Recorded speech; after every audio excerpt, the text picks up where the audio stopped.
21,121 रुपया 2, 21,121 रुपया 2.5, 21,121 रुपया 2.3 और 21,121। तत्वार सूची की पुस्तक पूछताछ कार्यालय पे है, नहीं तो शाम को 31,131, 31,131 1, 31,131 रुपया 2, 31,131 रुपया 2.5, 31,131 रुपया 2.3 और 31,131 मांगलिक पाठ प्रक्षालन करने का मंगल भाई सौभाग्य। 31,131 1, 2, 2.5, 2.3 और 31,131 रुपया अंतिम बार पूछ कर छोड़ता हूं 31,131 रुपया 3। यह मंगल भाई सौभाग्य अर्जित किया है।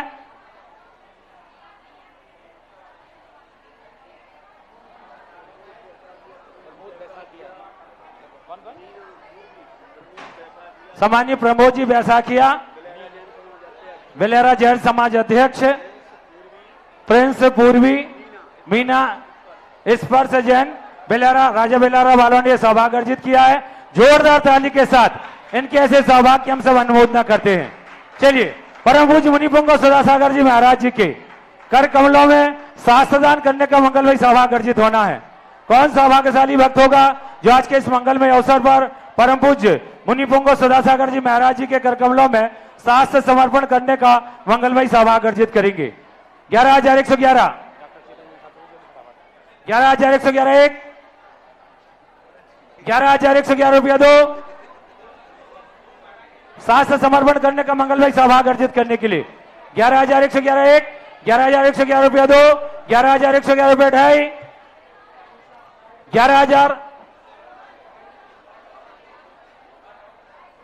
11,111 चलिए 11,111 1, 11,111 रुपया 2, 11,111 रुपया 2.5, 11,111 रुपया 2.3 और 11,111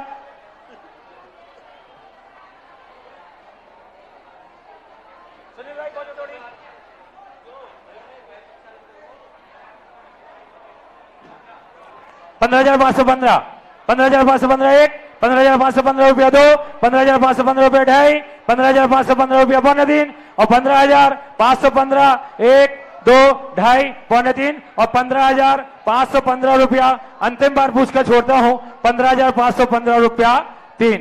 यह मंगलमय सौभाग्य अर्जित किया है। डॉक्टर आईसी जैन साहब ने जोरदार ताली के साथ उनके भाव करते हैं। पधारे और परम पूज्य मुनि श्री जी के मांगलिक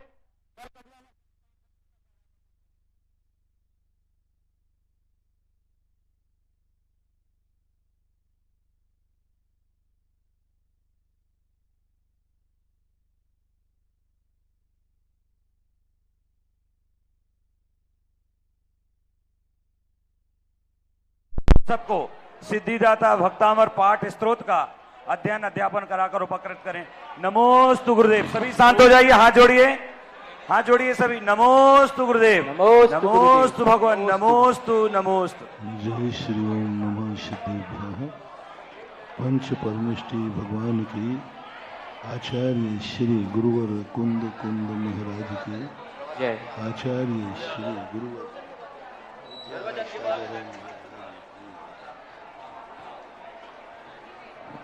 डॉक्टर आईसी सैन साहब की धर्मपत्नी अति शीघ्र आ जाएं।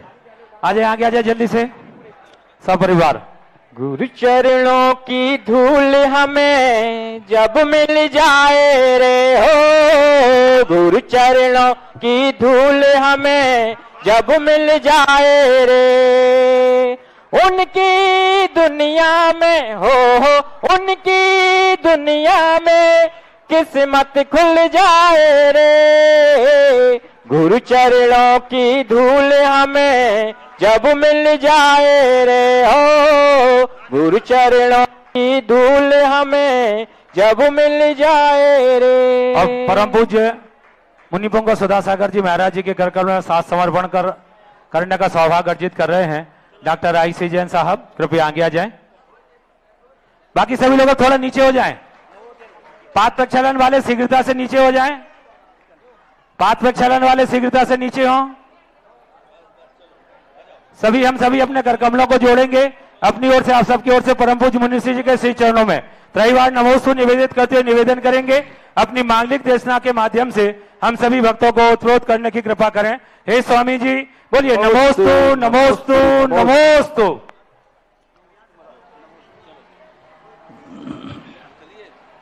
कल अपन ने समझा था कि जीवन में ऐसी स्थितियां आ जाती हैं तब जन्म जन्म का किया हुआ पुण्य कम पड़ जाता है, और जब पुण्य कम पड़ता है तो हमें दूसरों से कुछ लेने का भाव आता है। इसे ऋण कहते हैं, लोन कहते हैं। लेकिन जैन दर्शन ने एक ऐसी खोज की, ओम शांति ओम शांति। देखो अभी भी बोल रही है,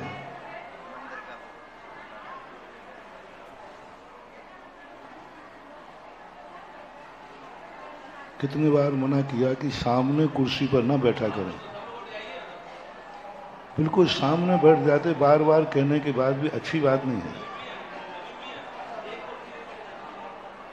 आपके हित में बोल रहा हूं, गुरु और भगवान के सामने पैर फैला के बैठोगे तो उतने घुटने में पैरालिसिस हो गई होगा, घुटनों की बीमारी होगी।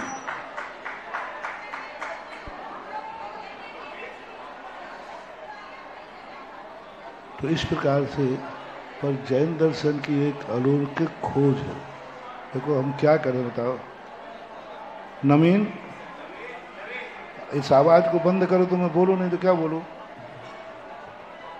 चलिए मौन के साथ सभी अपने कर कमलों को जोड़िए और मौन लीजिए जब तक क्लास चल रही तब तक। हे स्वामी जी, बोलिए सभी नमोस्तु नमोस्तु नमोस्तु। जब तक क्लास चल रही तब तक हम सभी मौन रहेंगे। बोलिए। और अब कोई बोला दिखाया तो उसको हम खड़े करेंगे, पूरी क्लास में पीछे खड़े होकर के सुनना पड़ेगा, और या भगा देंगे उसको।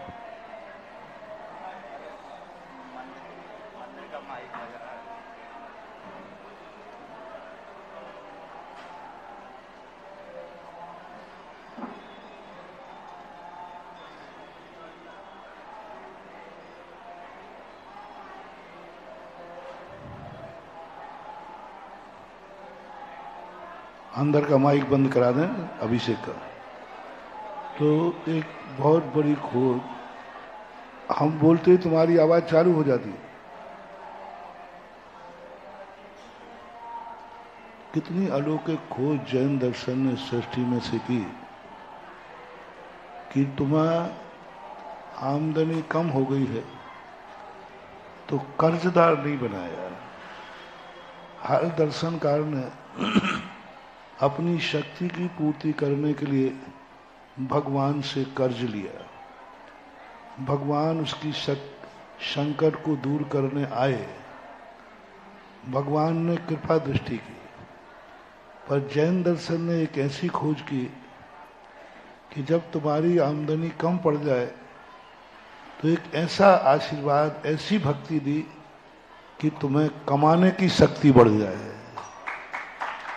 अंतर समझना, जब तुम्हारी आमदनी कम पड़ जाए तो दूसरे से ऋण ले लेना।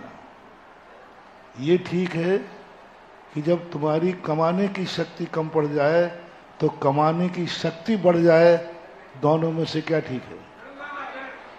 कमाने की शक्ति बढ़ जाए। ऋण लेने में तो ब्याज है, कर्जदार हैं, हम उनके ऋणी हो गए। और हमारी कमाने की शक्ति बढ़ जाए तो वो ऋण नहीं है। ये जैन दर्शन का सबसे बड़ा भक्ति का स्रोत था कि जैन दर्शन भक्ति के माध्यम से भगवान से कुछ नहीं लेता, उस भक्ति के माध्यम से अपनी शक्ति को बढ़ाता है। कल दीपक का उदाहरण दिया था। दूसरा दीपक दूसरे दीपक को कुछ देता नहीं है, उसकी शक्ति को ही जागृत कर देता है। ये अलौकिक भक्तिवाद जैन दर्शन का है। कल प्रथम सूत्र श्लोक में अपन ने वो शक्तियां प्रकट की हैं, वो आलम्बन भूत भगवान का लिया है। भगवान ने हमें आलम्बन नहीं दिया, भगवान का आलम्बन हमने लिया है। और कैसे लिया? भगवान के चरणों को पकड़ा नहीं है। देखो इसमें देखो, पहले सूत्र के अंदर भगवान के चरणों का आलम्बन नहीं लिया। उन्होंने क्या कहा?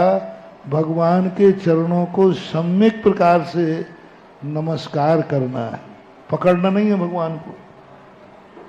उनको पकड़ के नहीं जाना है, उनको नमस्कार करना है, क्योंकि उसके नमस्कार करने से स्वतः ही वे चरण हमें आलम्बन भूत हो जाते। भक्ति के अंदर अपने आप को सबसे पहले शक्तिहीन कर दो। हम कुछ नहीं है, कुछ भी नहीं है। कल कहा था, सब तरफ से मैं असमर्थ हूं और तू इतना समर्थ है कि बड़े बड़े लोग वहां बैठे हुए हैं, और जो कुछ भी तुम लेके गए हो उस पर अहंकार नहीं आना। अपने सबसे पीछे नंबर में आओ। या संस्तुतः सकल मय तत्वबोधा भूत बुद्धि पटो भी सोरे लोक नाथी।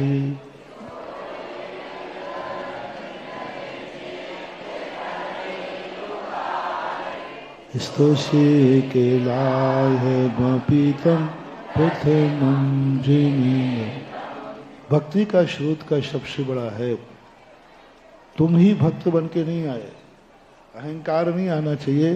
देखो भगवान, मैं आपकी भक्ति करने आया हूं, मैं आपके द्रव्य लेके आया हूं। सबसे पहले भगवान की महिमा इतनी बढ़ाओ, भगवान की, स्वयं की नहीं, कि भगवान आप तो मेरी तरफ तो आप ध्यान दे ही नहीं सकते, क्योंकि मेरे पीछे तो और बड़े बड़े लोग बैठे। मैं तो बहुत छोटा व्यक्ति हूँ, मेरे में कोई शक्ति भी नहीं है, कोई पुण्य भी नहीं है जो आप मेरी सुनो। क्यों सुनोगे मेरी? मैं तो पापी हूँ। क्यों सुनोगे मेरी? मैं तो बुद्धिहीन हूँ। किसी ने कहा, देखो भगवान तुम्हारी नहीं सुन रहे हैं, इतनी आप भक्ति कर रहे हो, इतनी पूजन कर रहे हो, इतना आहार दान दे रहे हो, तो भगवान को उल्हाना मत दो। हाँ सही कह रहे हो आप, इतने दिन से भगवान की पूजा कर रहा हो, कोई सुनते ही नहीं भगवान। महाराज के इतने आगे पीछे घूम रहा हूं, महाराज सुनते ही नहीं है। नमोकार मंद की 1 करोड़ मालाएं फेर ली, कुछ हुआ ही नहीं है। ये उल्हाना कभी मत देना। उल्हाना देते ही सबसे बड़ा अभिशाप है जिंदगी का। अपने से बड़ों को कभी भी उल्हाना देने का अर्थ है तुमने अपनी जिंदगी को अभिशप्त कर लिया। अब तुम कुछ भी करोगे, सिद्धि होने वाली नहीं। अब देखो कैसी स्तुति करना भी सीखो। क्यों सुनेंगे मेरी? देखो तुम्हारी बात नहीं सुन रहे ना भगवान, इतने दिन पूजा करते हो गए, क्यों सुनूंगा? पापी हूं ना। क्यों सुनूंगा? बुद्धिहीन हूं ना। क्यों सुनूंगा? मेरे में कुछ है ही नहीं, क्यों सुनेंगे भगवान? जन्म जन्म का मैं पापी हूं, बुद्धिहीन हूं, असमर्थ हूं। जितनी निंदा कर सको उतनी करो। अब ऐसे पापी की कौन सुनेगा? और मैं उनमें पापी एक हूं, क्योंकि देखो मेरे पहले से कौन इसे यह संस्तुता सकल वांगमय तत्वबोधा। कौन कर रहा है स्तुति? देखो तो सही। जो संस्तुत हैं कौन? भगवान। मैं क्या स्तुति करूंगा? मैंने तो कुछ किया ही नहीं। भगवान तो किससे स्तुति प्राप्त हैं? किन किन से हैं? सकल वांगमय तत्वबोधा। संपूर्ण जिनवाणी को पढ़कर, सकल यानी संपूर्ण, वांगमय यानी जिनवाणी, तत्वबोधा उस संपूर्ण जिनवाणी को पढ़कर जिन्होंने तत्व प्राप्त किया है। उद्भूत बुद्धि, ऐसी परिमार्जित बुद्धि, ऐसी परिमार्जित बुद्धि है जो तत्व के ज्ञाता हैं, पूरे जिनवाणी के ज्ञाता हैं। ऐसे महापुरुषों के द्वारा पटु भी संपूर्ण वांग्मय पढ़ करके जिनकी बुद्धि उद्भूत हुई है, ऐसी चतुर्बुद्धि के द्वारा शुरलोकनाथ ही, शुरलोकनाथ यानी स्वधर्मेंद्र। स्वधर्मेंद्र पूरे द्वादशांग का ज्ञाता होता है और उसकी बुद्धि उस द्वादशांग में से अच्छे अच्छे शब्द भावना पूर्वक ला रहा है। इंद्र कभी छायक सम्यक दृष्टि, कभी बनावटी पूजा नहीं करता, कभी छल कपट से पूजा नहीं करता, कभी ऊपर ऊपर से पूजा नहीं करता, क्योंकि वो सम्यक दृष्टि है। सम्यक दृष्टि की विशेषता, कोई भी क्रिया धार्मिक की करेगा तो धर्म क्रिया में छल कपट नहीं, संसार की क्रियाओं में छल कपट करेगा, संसार के कार्य में झूठ आदि सब बोलेगा, लेकिन जैसे ही परमार्थ का कार्य आएगा, सम्यक दृष्टि की विशेषता है, वह कभी झूठ नहीं बोलता, वह कभी मायाचारी नहीं करेगा, वह कभी ऊपर ऊपर से पूजा नहीं करेगा। मोटिवेशन, आप अपनी अंतर परीक्षण करें, क्या आप पूजा मन में कुछ, वचन में कुछ, क्रिया में कुछ कर रहे हो? कहने में कर रहे हो, भय में कर रहे हो, लोभ में कर रहे हो? आपका क्या परिणाम है? आप महाराज के प्रवचन सुन रहे हो, भक्ति कर रहे हो, क्या लोभ है आपको? कितनी शक्ति छुपा रहे हो आप? शक्ति, सम्यक दृष्टि कभी शक्ति नहीं छुपाएगा, करेगा नहीं। वो ये नहीं कहेगा मेरी शक्ति नहीं है, वो ये कहेगा मेरे भाव नहीं है। लो फॉर एग्जाम्पल, एक व्यक्ति, दो व्यक्ति करोड़पति हैं, दोनों से दान की बात किसी ने कही तो सम्यक दृष्टि समर्थ है, वो कहता देखो भाई मेरे भाव नहीं हो रहे। अब इसने शक्ति तो मेरी है, शक्ति छुपाई नहीं है, लेकिन मेरे भाव नहीं। दूसरा कहता है, जो दूसरा करोड़पति है, वो दमोई का ही है, वो कहता साहब हाथ देखना, शक्ति नहीं है, महंगाई का जमाना है, आजकल व्यापार धंधा ठीक नहीं चल रहा है, गया काम से, मिथ्या दृष्टि। अब बुरे दिन चालू हो गए। कभी भी गुरु के सामने, शास्त्र के सामने शक्ति छुपाने का भाव नहीं है। जम सक कई तम की रही, जम चण सक कई छा सद्धर्म, कभी भी नहीं, भूल करके भी नहीं। सामायिक में मन नहीं लग रहा है, मन नहीं लग रहा है, मेरी शक्ति नहीं है, मेरी कमर दुख रही है, मुझे हो रहा, बहाना मत बनाओ। मंदिर जाने का बहाना मत बनाओ, स्वाध्याय करने का, नहीं मेरे लिए स्वाध्याय हो ही नहीं रहा है, सीधा कहो मेरा स्वाध्याय में मन, और खत्म बात। पढ़ तो सकते हो, पढ़ सकता हूं, मन नहीं हो रहा है। दान देता हूं, मैं अकेला मंदिर बना सकता हूं, लेकिन भाव नहीं हो रहे। सेठ सुदर्शन ने जब अपने पिता की दीक्षा पर यही बात कही, गुरुदेव मेरी मुनि बनने की इच्छा है और मेरे में शक्ति भी है, लेकिन इस समय मेरे भाव नहीं हो रहे। तो ये कला आप सीखें। यदि आपको सम्यक दर्शन है, सच्ची भक्ति है, तो पहला नियम ले लेना, हम मंदिर में धर्म के कार्य में शक्ति छुपाएंगे नहीं। उपवास करने की शक्ति है, कर सकता हूं, लेकिन भाव नहीं हो रहा है। शिखर जी की वंदना करने का भाव है कि नहीं है, लेकिन भाव, बस ये कह के टाल दो, यानी आपने ये तो व्यक्त कर दिया शक्ति तो है, लेकिन भाव नहीं बन पा रहे। इसलिए सबसे पहले अपने आप को, कौन है देखो कैसा स्वधर्मेंद्र है, शक्ति नहीं छुपाता कभी, सारे तत्वों के ज्ञाता से होकर के ऐसा चतुर सुरनाथ स्वधर्मेंद्र भगवान की भक्ति करता है, तांडव नृत्य करता है, बार बार जाकर के अपनी शक्ति को प्रकट करता है, जितना ज्ञान है उसको सब प्रकट करता है। ऐसे महान व्यक्तियों के द्वारा जिनकी स्तुति की जा रही हो, ऐसा व्यक्ति हमारी क्यों सुनेगा? क्यों सुनेगा? हमारे बात तो ना तो तत्व का ज्ञान है, ना जिनवानी का ज्ञान है, और बेईमान और हूं, बदमाश और हूं। जब अटक जाती तो आ जाता हूं और सटक जाती तो सटक जाता हूं। बेईमान और, करो आलोचना जितनी कर सको, जब संकट आ गया तो कहाँ है भगवान? हाँ, संकट आ गया, पता करना महाराज जी कहाँ हैं। और जब अच्छे दिन चल रहे तो गांव में आ जाए, अच्छा महाराज जी आ गए क्या? ये बेईमानी है। संकट के समय हमें मंदिर याद आता है, धर्म याद आता है, भगवान याद आते हैं। ऐसे बेईमान की क्यों सुनेंगे भगवान? स्वार्थी कहीं का। करो आलोचना, मैं स्वार्थी हूं, मैं छली कपटी हूं, मैं मायावी हूं, मेरे अंदर सर्व दुर्गुण हैं। क्यों सुनेंगे भगवान? नहीं सुनना चाहिए।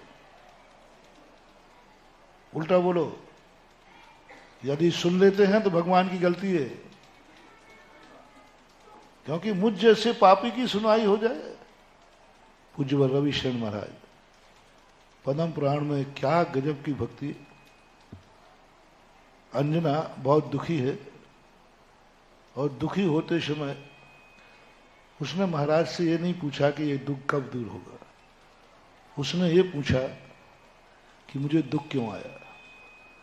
जब उससे पता चला कि मैंने 22 मिनट के लिए जिनेंद्र भगवान की मूर्ति का अपमान किया था कसाय की वजह। अंजना की भक्ति देखना। बसंती, बहुत अच्छा हुआ किसी ने मेरी सहायता नहीं की। बहुत अच्छा हुआ मेरी सासू केतुमती ने लाते मार के निकाल दिया। बहुत अच्छा हुआ मेरे ऊपर अपवाद आया। बहुत अच्छा हुआ माँ बाप ने भी पीहर में शरण नहीं दी। बहुत अच्छा हुआ आज मुझे कोई, मुझ पापिन को यही सजा मिलना चाहिए। बसंती बार बार कहती थी उनकी सखी बसंत माला कि देखो अपन इतनी भक्ति कर रहा है, कोई सुन ही नहीं रहा है, कोई देवता ही नहीं आ रहा है। इतनी भक्ति कर रहे 24 घंटे। तो अंजना कहती है बहुत अच्छा हुआ भगवान नहीं सुन रहे हैं, मुझ पापिन की बात की सुनवाई होना ही नहीं चाहिए। यही सबसे बड़ी सजा है। मैं इतनी बड़ी पापन के आपसी कसाय के कारण मैंने भगवान की मूर्ति छुपा दी। बहुत अच्छा, भगवान सुनना मत मेरी। हम कितनी तुझे नमोस्तु करें, कितनी भक्ति करें, मेरे पर दया मत करना भगवान। रो रो के मर जाऊं तो मरने देना, मेरे पर दया मत करना, क्योंकि मैं पापी हूं। ये है भक्ति करने का तरीका। जैसे ही अंजना ने ये कहा,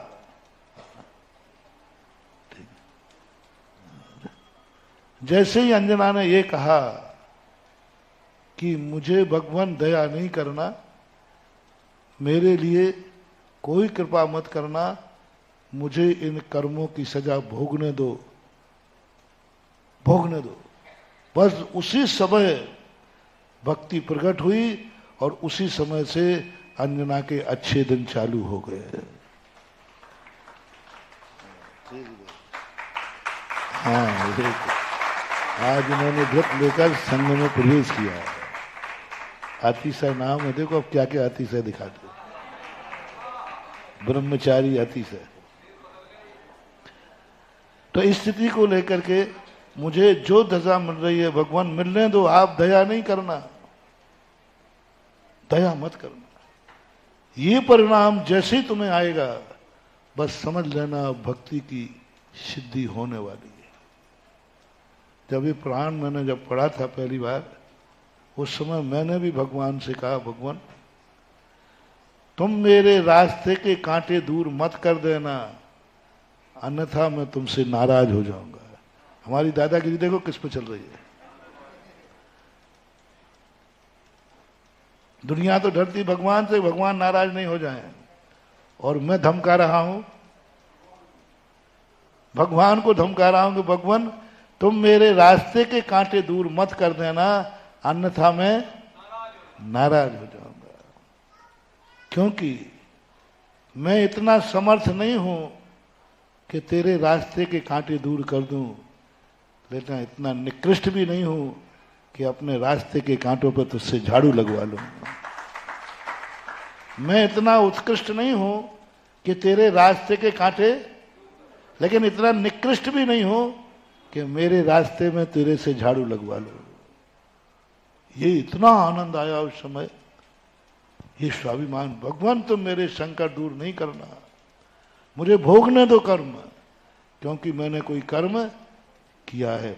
ऐसा परिणाम पूज्यवर मानतुंग आचार्य महाराज दूसरे श्लोक में, किसका नाम अपनी नहीं कह रहे, भगवान देखो मैं भक्ति करने आया हूं, किन परिस्थितियों में आया हूं, कितना आया हूं, ये सब अपना बखान नहीं करना, अपनी प्रशंसा नहीं करना। बोले मैं क्या कर रहा हूं, आपके तो सुरनाथ भी करते हैं। स्त्रोत कैसे करते हैं, स्त्रोत जगत त्रितय, एक स्त्रोतों से नहीं, अनेक स्त्रोत, थकते ही नहीं है। शौधर में थक ही नहीं रहा, भगवान आप ये हैं ये हैं, 1008 नाम बोल दी। दूसरा यहां लेना, आपको कभी भी कोई भगवान की भक्ति करते समय थकान महसूस हो रही है, समझ लेना आपने भक्ति नहीं की है, मजबूरी में की है, आपको मजदूरी मिलेगी। भक्ति करने के बाद और बढ़ना चाहिए राग, मजबूरी में बंद करना पड़े, क्योंकि अब समय हो गया, बंद करने का भाव नहीं आया, बस बहुत हो गया। फॉर एग्जाम्पल, कभी आपने माला फेरी, माला फेरते समय मेरू याद आ जाए, समझ लेना ये माला नहीं है, ये मजबूरी की माला। मेरू कब आएगा, अभी है।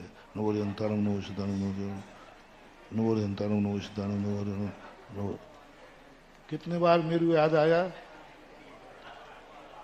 और माला फेरते समय ये भाव आवे, हे भगवान बड़ी मुश्किल से एक माला का मन बनाया है, मन को बड़ी मुश्किल से समझाया है, बस एक ऐसा चमत्कार दिखा दे कि मेरू कभी आवे ही नहीं। मेरू कभी तुम्हारे कहने से नहीं रुकने वाला, तो आएगा, वो तो 108 के बाद, लेकिन अपनी उमंग है भगवान मेरू कभी आवे ही नहीं, जिससे मैं माला छोड़ू नहीं, क्योंकि मेरू आते ही एक माला पूरी हो जाएगी, इसलिए हे भगवान मेरू आवे ही नहीं। ऐसा परिणाम जब तुम्हारा आ जाए, समझ लेना माला सिद्ध हो गई। जिस कार्य करते समय थकान महसूस हो, विराम का भाव आवे, बस का भाव आवे, समझ लेना वह धर्म नहीं है, तुमने धर्म नहीं किया।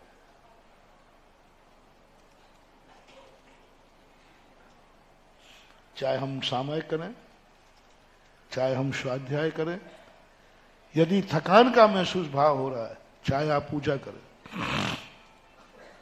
बस बहुत हो गया, बस बहुत हो गया, बस तो लगा सकते हो, बहुत हो गया, ये भाव कभी नहीं आना चाहिए। बहुत सामयिक कर ली मैंने, बहुत उपवास कर लिए मैंने, बहुत दान दे दिया मैंने, बहुत पूजा कर ली मैंने, नहीं, मैंने अभी कुछ भी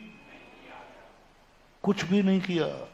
पूरी माला फेर ली, पूरी पूजा हो गई, फिर भी भगवान मैंने कुछ किया ही नहीं।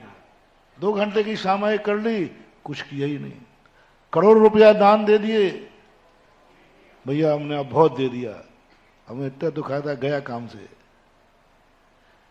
काम से इसका दान बेकार चला गया, क्योंकि इन्होंने कह दिया दान बहुत दे दिया, और दिया भी बहुत था।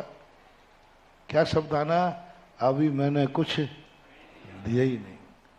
सौधर्मेंद्र जब कुबेर से पूछता है क्यों समूषण की रचना हो गई, तो कुबेर कहता है नीचे गर्दन करके, बोले क्या बात है कुबेर, चेहरा क्यों उतरा हुआ है, सारा जगत तो तुम्हारी प्रशंसा कर रहा है कि ऐसा समूषण रचा, ऐसा समूषण रचा।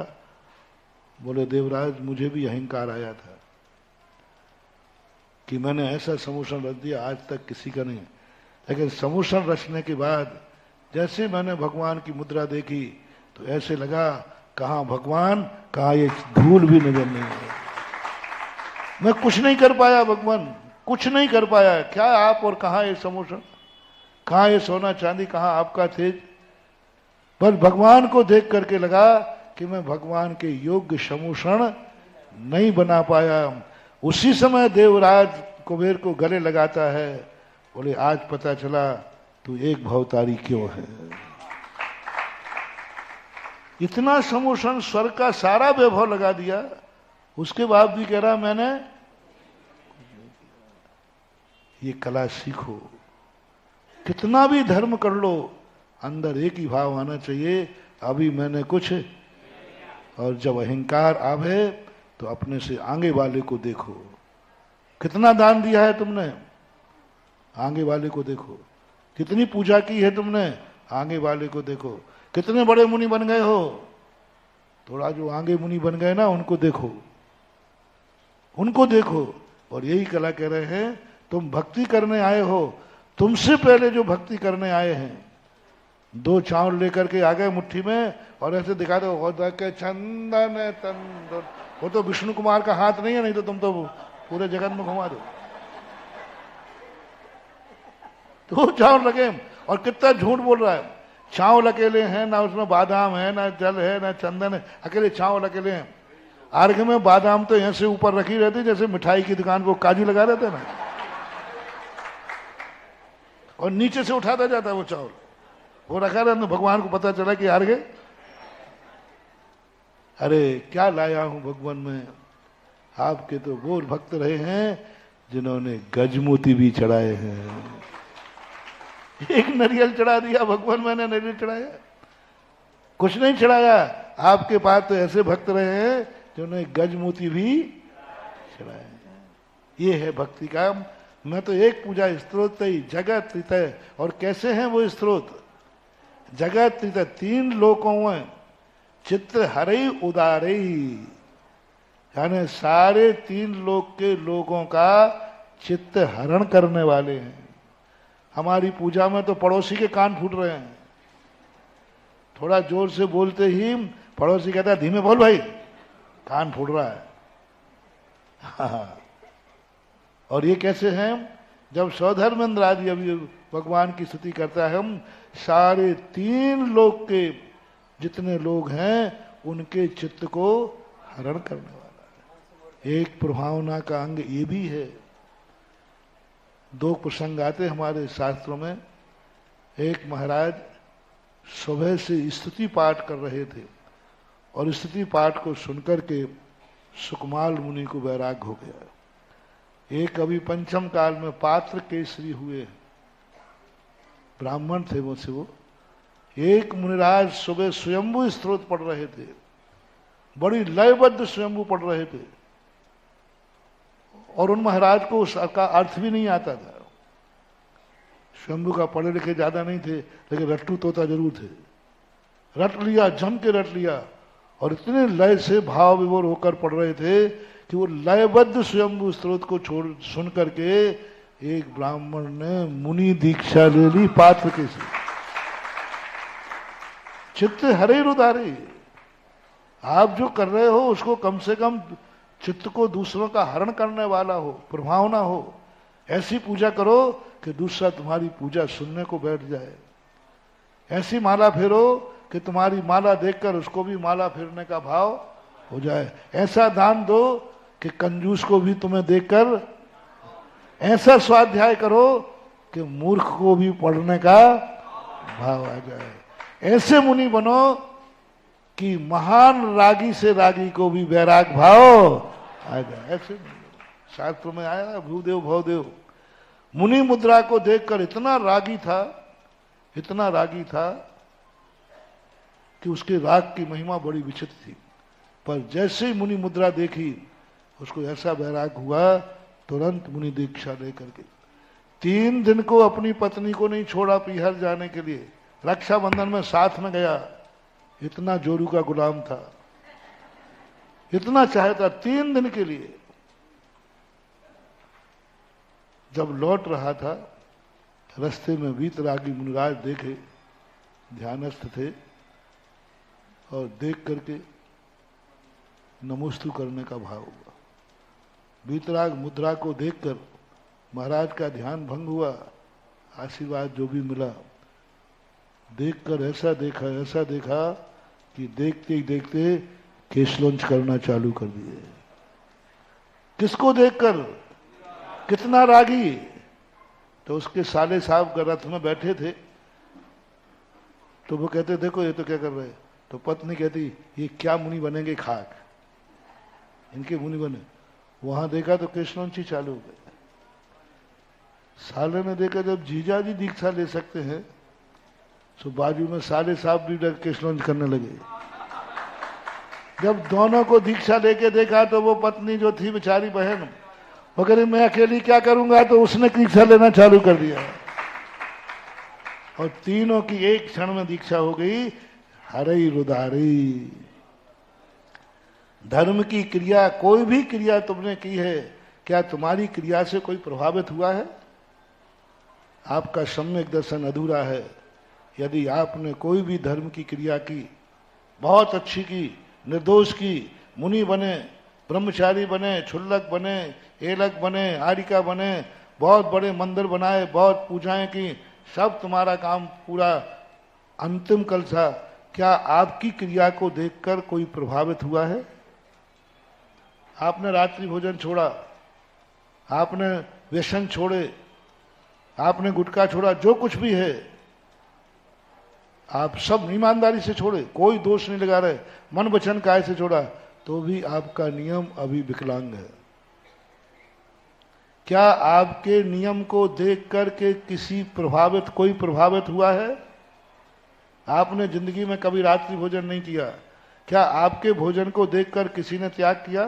तो ये कहे मैंने इनको देखकर त्याग किया। आप अभिषेक करते हो, पूजन करते हो, जिंदगी भर करते हो, क्या आपके अभिषेक पूजन को देखकर किसी ने नियम लिया? किसी ने पूछा भाई आप अभिषेक कहते, बोले इनका अभिषेक देख करके मेरा मन हुआ। आप मुनि बन गए, क्या हुआ इससे?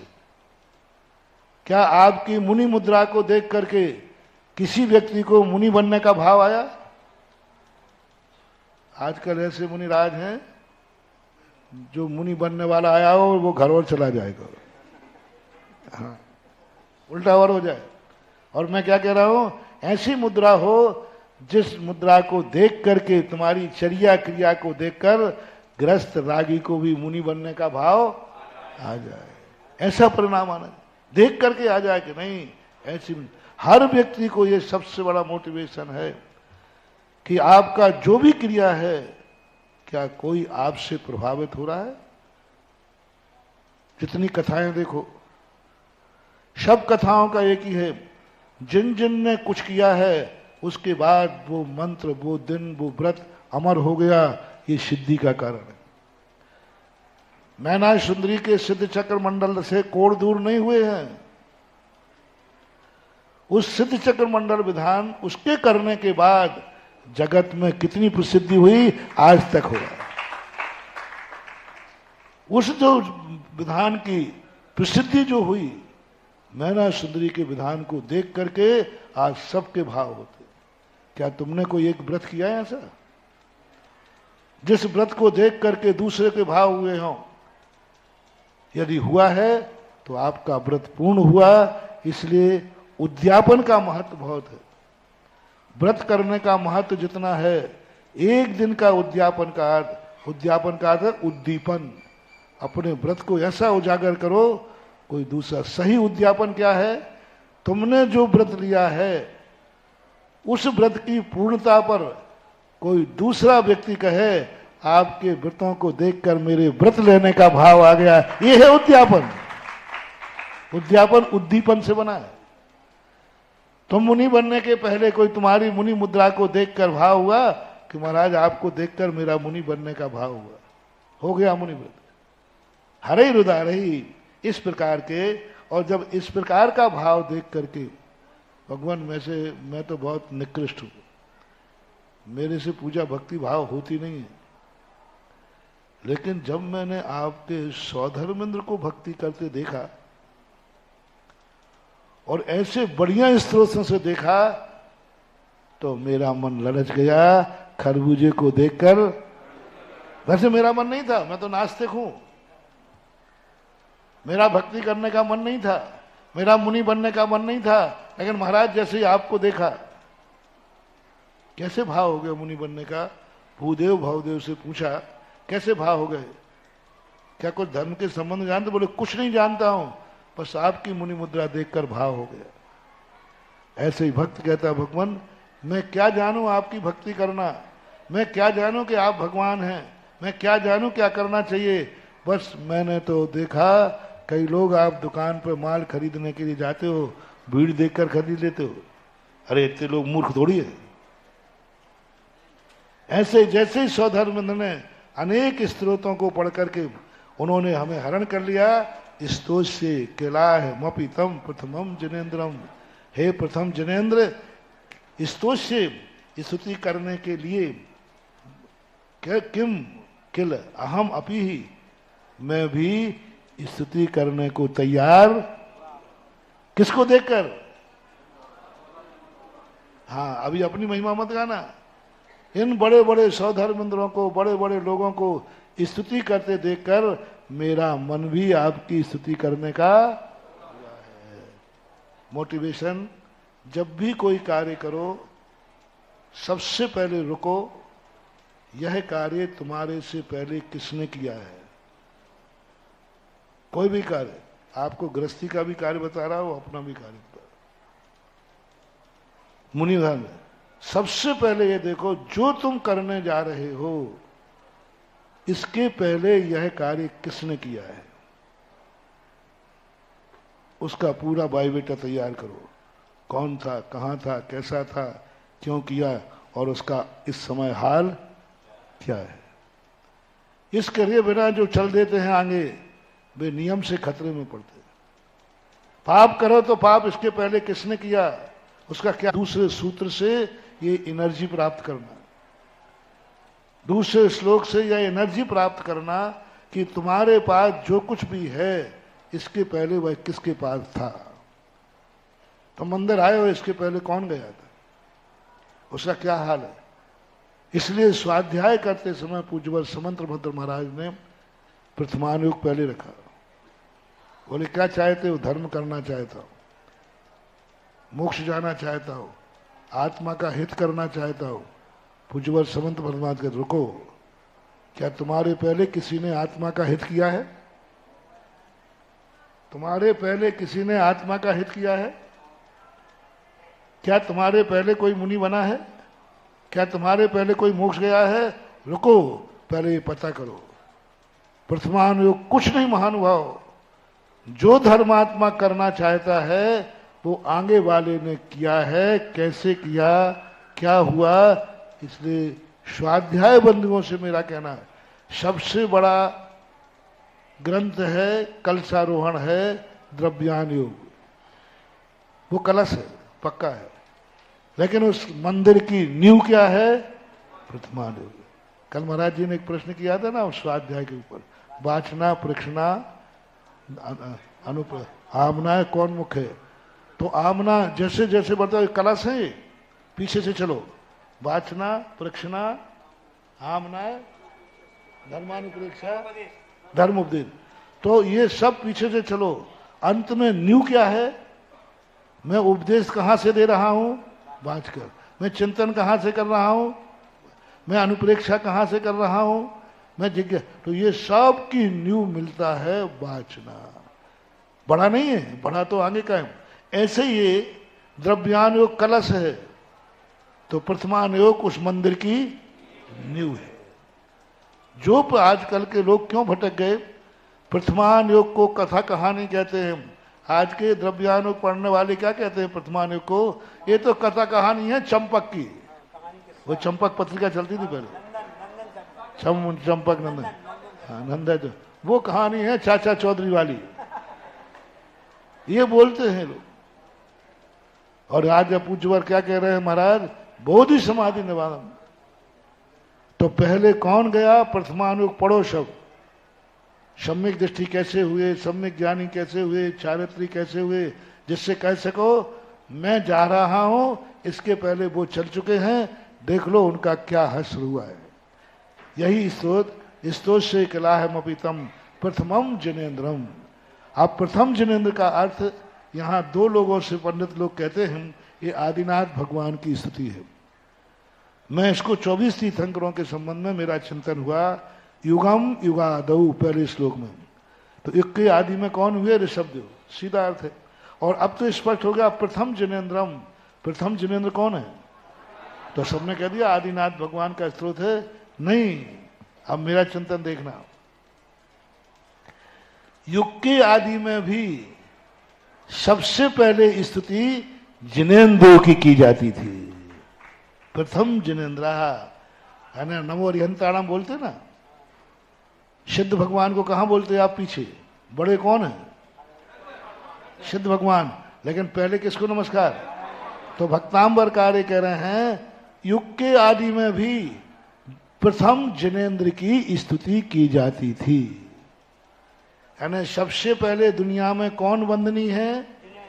जिनेंद्र। कब से वंदनीय है? युग के आदि में। अब ये 24 तीर्थंकरों पे चले गए ये दोनों श्लोक।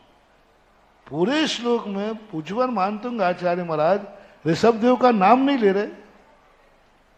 शायद उनको याद नहीं होगा, क्या बता, अपन लोगों को तो याद।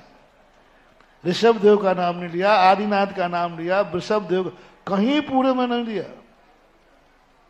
इससे सिद्ध है कि पूज्यवर का भी कोई भाव ऐसा था। आदिनाथ पे तो स्पष्ट ही जा रहा है, लेकिन प्रथम जिनेंद्र युग के आदि में भी प्रथम वंदनीय जिनेंद्र देव थे। बुद्ध्या बेनापि विविधा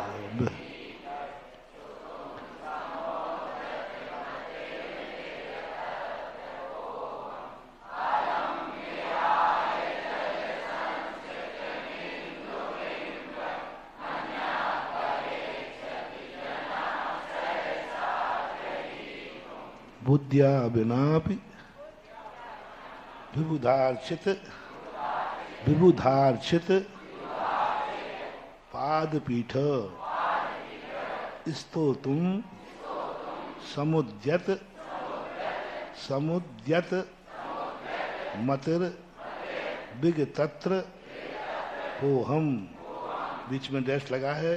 विगतत्र होहम बालम विहाय जल संसित मिंदु बिंब मन्यः कैक्षति जनः सहसा गृहीतुं बुद्ध्या विनापि विबुधा अर्चित पादपीठ स्तोतुं समुद्यत मत विगतत्र पोह कालम।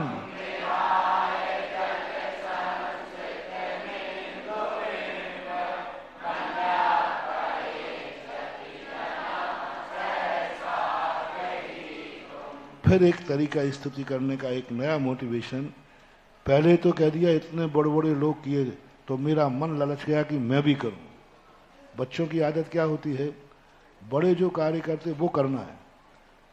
बड़ा लड्डू खा रहा है तो छोटा कहता वो ही दो। छोटों का सबसे बड़ी कमजोरी मानना है। बड़ों की बात, बड़े जो कर रहे हैं वो मैं करूंगा, बड़े जो खा रहे हैं मैं खाऊंगा, बड़े जहां जा रहे हैं मैं भी जाऊंगा। लेकिन माँ क्या कहती है, देख छोटा जो है तू, नहीं बड़ा लड्डू खाऊंगा, तो वो मेहनत भी तो करता है, वो मैं छोटा हूं। मेहनत की बात आई तो छोटे हैं और खाने की बात आई तो बड़े। ये कॉम्पिटिशन सब में चलता है। जब मान सम्मान की बात आएगी तो हम भी कोई कम थोड़ी है। ले सब घर में हिस्सा बांट की बात आएगी तो छोटा भाई कर, मैं भी तो भाई हूं। अरे भाई वो बड़ा भाई है, तेरे बाप बराबर। नहीं नहीं मैं कोई है। तो जब ये बात आती है तो छोटों की सबसे बड़ी कमी होती है कि बड़ों की बराबरी करते हैं, करने का मन करते हैं। लेकिन जो अच्छे लोग होते हैं वे बड़ों की बराबरी का काम तो करते हैं, लेकिन अपनी औकात पहचानते हैं। मन तो उनका ललचेगा, मन तो आएगा, भगवान को देखकर भगवान बनने का भाव तो आएगा, लेकिन वो अपनी औकात पहचानते हैं। और औकात में क्या कह रहे हैं, बुद्धिया बिना भी। इतने बड़े बड़े लोग स्तुति कर रहे हैं, लेकिन मैं तो बुद्धि से हीन हूं, मेरे पास बुद्धि है ही नहीं, हम कुछ नहीं जानते, हमें कोई ज्ञान नहीं है। और आप कैसे हैं भगवान? विबुध अर्चित, विबुध यानी देवता, अर्चित यानी पूजित। पादपीठ, पादपीठ के संबंध में बहुत सारे भ्रमित हैं। पादपीठ का अर्थ लेते हैं भगवान के पैर की रखने वाली चौकी। ये घटित ही नहीं होता, देवों के द्वारा पूजित है पादपीठ। अब पादपीठ जैनागम में कहीं नहीं लिखा, दिगंबर श्वेतांबरों में तो आता है, दिगंबरों में कभी नहीं आता कि भगवान अपना एक पैर जिस पर रखते हैं, वो राजा लोग बैठते हैं ना नीचे पैर लटका करके, तो नीचे जो चौकी लगी रहती है उसको पाद पीठ बोलते हैं। ये रूढ़ अर्थ है, ये रूढ़ अर्थ है पाद पीठ का अर्थ। दिगंबरों में घटित ही नहीं हुआ कभी भगवान पाद पीठ पे बैठते, पैर रखते ही नहीं है। और वो भी रखते कब हैं? जब वो विहार करते हैं तो 225 कमलों की रचना होती है, तो वो तो चलते समय उसको पाद पीठ नहीं कहा। अब पाद पीठ कौन है? जो मैंने चिंतन किया, पाद बोलते हैं नीचे के हिस्से को, नीचे का हिस्सा, और पीठ बोलते हैं ऊपर के हिस्से को। हे भगवान, आपके पैर जो हैं पाद पीठ देवताओं के द्वारा पूजा की गई है। पाद पीठ है ना नीचे का हिस्सा ये, और ऊपर इसका। अपन महाराज खड़े होंगे तो क्या पूछेंगे? ऊपर के हिस्से को पाद नहीं बोलते, पाद बोलते हैं नीचे के हिस्से को, तलवे को पाद बोलते हैं। और पाद की पीठ क्या है? ऊपर का हिस्सा। तो ये यहाँ पर अर्थ लेते हैं, तो दिगंबर धर्म से कोई बाधा नहीं जाएगी। हे भगवान, आपके पैरों की पीठ यानी ऊपर का हिस्सा देवताओं के द्वारा विदार्जित पूजित किया गया है। अन्यथा कोई भी सिद्ध नहीं कर पाओगे कि पैर रखने वाली पार्टी तीर्थंकर ने कभी पैर रखे ही नहीं। समूषण में बैठते तुरंत पड़ोसी लगा के बैठते हैं, विहार करते हैं खड़गासन मुद्रा पर पैर रखते हुए जाते हैं। पाद पीठ का क्या अर्थ निकालोगे? और ये बिल्कुल निर्दोष अर्थ होता है, व्युत्पत्ति परक अर्थ है पैरों के ऊपर। तो हे भगवान, आपका पाद, आपके पाद पीठ देवताओं के द्वारा अर्चित है। इसतो तुम समुद्यत मतिर विग तत्र पोहम। अब विगत तत्र पढ़ते समय त्रा को यहां पढ़ा था, अर्थ निकालते समय अलग पढ़ना, इसलिए डैश लगा दिया। डैश क्यों लगाया? सीधा मतिर विग तत्र पोहम लिख देते, नहीं, अर्थ निकालने में सुविधा पड़ जाए। क्योंकि अर्थ निकालते समय ता को अलग करना है, त्रा को अलग करना है, लेकिन पढ़ते समय ता और त्रा को एक साथ पढ़ना है। मतिर भिग तत्र पोहम। हे भगवान, मैं बुद्धिया बिनापी, इस बिना बुद्धि के आपकी स्तुति करने को तैयार। अब बोलो, कोई व्यक्ति जिस कार्य को करने की हिम्मत ना हो और वो करने को तैयार हो जाए तो अपन कहते अरे शर्म कर रहे, शर्म। कहाँ राजा भोज, कहाँ गांगू तेली, भगवान की भक्ति करने चला। अरे बड़े बड़े देवता जहां समर्थ नहीं वहां तुम क्या चलाए? तो अपन लोग बोलते हैं शर्म कर, लज्जा कर। तो भगवान कहते हैं, वो मानतुंगाचार्य महाराज कह रहे हैं, मैं लज्जाहीन हो गया हूं। क्या? मतिर विग तत्र पोहम, मेरी मति विगत यानी रहत, त्रप, त्रप यानी लज्जा, अहम, मेरी मति लज्जाहीन हो गई है। मैं क्या करूं? निर्लज्ज हो गया हूं।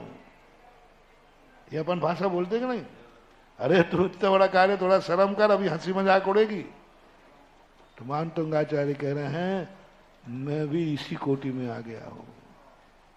इनका मन कह रहा है लज्जा कर, शर्म कर।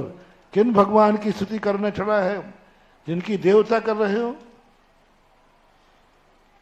तो अब मानतुंग ने कहा, तुम्हें जो कहना हो तो कहो, लो मैं ही कहता हूं, मैं निर्लज्ज हूं। लज्जा रहित हो, ही लज्जा रहित, विग तत्र पोहम। शक्ति नहीं है फिर भी मैं भक्ति करने चल पड़ा हूं। गंजमोती जहां चढ़ते हो वहां मैं चावल लेके चल पड़ा हूं। है लज्जा की बात कि नहीं? बहुत बड़ी लज्जा की बात। भक्ति करना सीखना। कितनी निंदा, कितनी प्रशंसा। एक एक श्लोक में देखना, अपने आप को तो जितने दुर्गुण थे, निर्लज्ज कह रहे पूज्यवर। बताओ भक्ति करने में क्या निर्लज्जता है? क्या लज्जा रखूं? कोई पाप कर रहे हैं क्या? भगवान अब मानतुंगाचार्य के, मैं निर्लज्ज हूं, बुद्धिहीन होकर के भी वो कार्य करने चला हूं जो बड़े बड़े बुद्धिमानों के द्वारा किया जाता है। निर्लज्ज, आलोचना, प्रमाण दे रहे हैं। प्रमाण दे रहे हैं। नहीं नहीं मानते आचार्य महाराज, आप निर्लज्ज नहीं है, भली बुद्धि कम है लेकिन निर्लज्ज नहीं है। तो आचार्य कहते बताओ मैं कैसे मूर्ख हूं? तुम भली कुछ भी कहते रहो, मैं तो अपने आप में मूर्ख ही हूं। जैसे आप लोग करते ना, बोलो तुम्हारे साधु परमेष्ठी कैसे हैं? अरे परमेष्ठी परम ज्योति विरागो विमलाकृति, चलते फिरते सिद्ध। और बोलो और चनों के झाड़ पर चढ़ाओ, क्या बोलते हो? चलते फिरते सिद्ध। सिद्ध हैं, गवाह हो तुम लोग। थोड़ा अकेले में देखना, सुबह आकर के महाराज के मुख से ही सुनना महाराज कौन है। महाराज के मुख से सुन लेना। पापेष्टेन दुरात्मना जड़ धिया माया बिना लोभिना राग द्वेष मली मशेन मन। क्या है तमाशा? सारी दुनिया कह रही चलते फिरते तीर्थ हैं, सारी दुनिया कह रही चलते फिरते सिद्ध हैं, सिद्धों सम चरणों में शीर निर्मल है हमारे भगवान महाराज, जैसे गंगा को जल है। और धीरे से कभी सुनना प्रतिक्रमण में, फिर छोड़ना, अरे अपन ने तो गलत नंबर डायल कर लिया। महाराज खुद अपने आप को पापी बोल रहे थे और अपन लोग सब क्या कह रहे थे? ये तो निर्मल है। फिर पूजा बदल देना, फिर लिखना मैं पापी दुष्टी मायावी की पूजा कर रहा हूं। बोले क्यों? बोले महाराज खुद अपने मुंह से बोल रहे थे। महान आत्माएं कितने भी महान बन जाएं, अपनी दृष्टि में वो नीची ही बनी रहती है। और महान आत्माएं कितनी भी नीची चली जाएं, लेकिन दुनिया की दृष्टि में वे महान ही रहती है। सोना भली कीचड़ में गिर जाए, लेकिन दुनिया उसे सोना ही, कितना भी कहो, कुछ भी कहो, तुम्हारे महाराज ऐसे हैं, ये कह रहे, कुछ भी करो, हमारे तो भगवान है, बात खत्म हो गई। एक बार हमने इस पे ऑब्जेक्शन उठाया था कि तुम लोग हम लोगों को भगवान मत कहा करो, आगम विरुद्ध। शास्त्रों में भगवान परमात्मा दो को कहा गया। तो एक पंडित जी थे, उन्होंने कहा महाराज ये आप आगम से रोक नहीं सकते। मैंने कहा देखो भाई भगवान की परिभाषा है। उन्होंने कहा हे भक्तों छोड़ना मत, छोड़ना मत। महाराज जो दलील दे रहे हैं कि मैं भगवान नहीं हूं, भगवान नहीं हूं, ठीक है आगम में भगवान नहीं है, तुम एक शब्द लगाना मेरे भगवान, भक्तों के भगवान। अब बोलो करो क्या करते हो? अब मैं बोल ही नहीं सकता। आगम के भली भगवान नहीं हो, लेकिन मेरे भगवान, भक्तों के भगवान, अब मैं रोक नहीं सकता, क्योंकि यही तुम्हारी भक्ति है। वे भगवान नहीं है और तुम भगवान मान रहे हो, यही सच्ची भक्ति है। जो वो है वही मानना भक्ति नहीं है, जो वो नहीं है गुणस्तोकम सदुल्लंघ। तो इस प्रकार से और प्रमाण दे रहे हैं, बालम विहाय जल संस्थित मिंदु बिंबो। देखो बालक विहाय, बालक को छोड़ करके, जलम स्थित इंदु बिंबो। कौन व्यक्ति है बालक को छोड़ करके? जो चंद्रमा को कठौती में पानी में बिंब पड़ करके सही का चंद्रमा मान लेता है। क्या हुआ उसमें? माँ ने कहा माँ मुझे चंद्रमा चाहिए। माँ ने, लोगों ने कहा बेटा चंद्रमा नहीं आ पाएगा, मुझे वहां ले चलो। बोले तुम वहां जा नहीं पाएगा, अभी छोटा है। लेकिन बच्चा है तो बच्चा है। और वो मम्मी की तरफ, मम्मी मम्मी मुझे चंद्रमा चाहिए। माँ कहती अभी ले, अभी ले। कठौती में पानी लाई, बोले देख ये आ गया तेरे कारण से। बच्चा सबको आंखें निकालता है, देखा तुम लोग कह रहे दूर है, मेरी मम्मी ने ला दिया कि नहीं। अब उस चंद्रमा है कि चंद्रमा की परछाई? जल्दी बोलो। लेकिन बालक को क्या अनुभूति हो रही? आनंद क्या आ रहा है उसको? बस बस यही मानतंगाचार्य ने हमारी प्रतिमा की महिमा बढ़ा दी। देखा भगवान हम बालक हैं कि नहीं? पाषाण की मूर्ति है, सबको दिख रही, आंखें कह रही हैं। लेकिन मुझे तो साक्षात भगवान दिख रहे हैं। यानी प्रतिबिंब को हमें भगवान का आनंद आ रहा है। जैसे बालक को चंद्रमा की छाया है, पक्का है, लेकिन आनंद साक्षात का आ रहा है। ऐसे ही भक्त को ये भगवान नहीं है, भगवान की प्रतिमा है, बिंब है, लेकिन भक्त जब दर्शन करता है तो उसे साक्षात भगवान की अनुभूति होती है। ये श्लोक मूर्ति पूजा का सबसे बड़ा प्रबल प्रमाण है। आप मुझे बालक कहोगे, देखो पाषाण को पूज रहा है, आप दुनिया हंसेगी कि देखो छाया को पूज रहा है, लेकिन मैं क्या करूं, मुझे तो साक्षात भगवान की अनुभूति होती है। आपको होती कि नहीं होती? हमें तो होती है। हम तो हमेशा भगवान की मूर्ति का दर्शन नहीं करता हूं, मैं तो भगवान का दर्शन करके कहता हूं। जैन दर्शन में मूर्ति पूजा है ही नहीं, मूर्तिमान की पूजा है। इसलिए कबीर ने जैन दर्शन की निंदा नहीं की। उसने लिखा है, पहाड़ पूजे हरि मिले तो मैं पूजू पहाड़, तासों तो चक्की भली पीस खाए संसार। लेकिन जैन की पूजा नहीं की, क्योंकि जैन दर्शन में मूर्ति पूजा है ही नहीं, मूर्तिमान की पूजा है। उनको लगता ही नहीं कि मैं मूर्ति के दर्शन कर रहा हूं, भगवान के। इसी प्रकार है भगवान, मैं देखो बालक हूं, क्योंकि बिना विचारे बालम विहाय जल संतत बिंदु मन्यः का इक्षति जना शैदा। जैसे मन्यः अन्यः माँ बिंबम के साथ चला जाएगा, अन्य का इक्षति। ऐसा कौन व्यक्ति है जना सहसा गृह तुम, वो छाया को ही साक्षात भगवान चंद्रमा मान करके तुरंत पकड़ने और दौड़ गया। बालक चंद्रमा में छाया पड़े तो क्या करता है, उसको पकड़ने दौड़ जाता है सहसा। अब ऐसी हरकत कौन करेगा? बड़ा आदमी का छोटा आदमी? बड़ा आदमी तो कहेगा तो छाया क्यों पकड़ेगा वो। मैं बालक हूं तभी तो मैंने परछाई देखी, साक्षात चंद्रमा मान के ग्रहण करने लगा। देखो ना, बालक हूं ना, मैंने भगवान की प्रतिमा देखी और साक्षात जनेंदेव मानकर चरण छूने चला गया। वो भक्ति हिंदी पाठ में पढ़ते ना भक्तांबर में, हे भगवान आपका ऐसा लगता है साक्षात मानो निहुन परसन करो।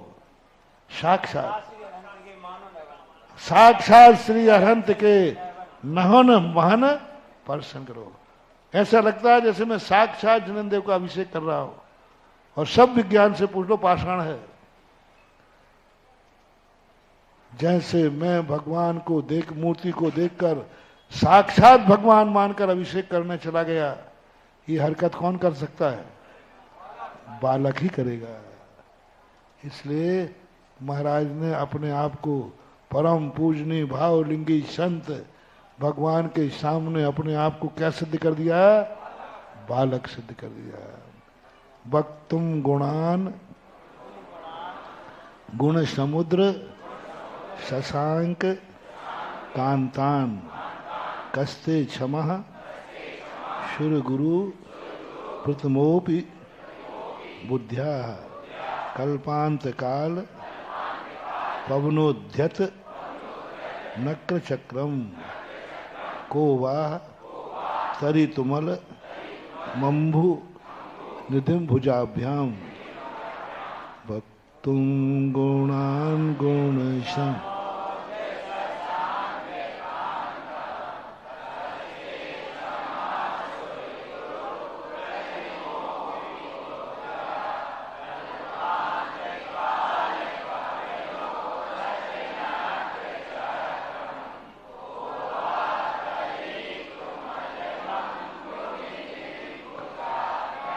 पुनः भगवान की स्तुति करते हैं, हे भक्तम वक्तुम, वक्तुम यानी मैं वक्ता, गुणान समुद्र, किनको करने को तैयार हुआ हूं? गुणों को। देखो जैन दर्शन में व्यक्ति पूजा नहीं है, सारे दर्शनकारों में व्यक्ति की पूजा है।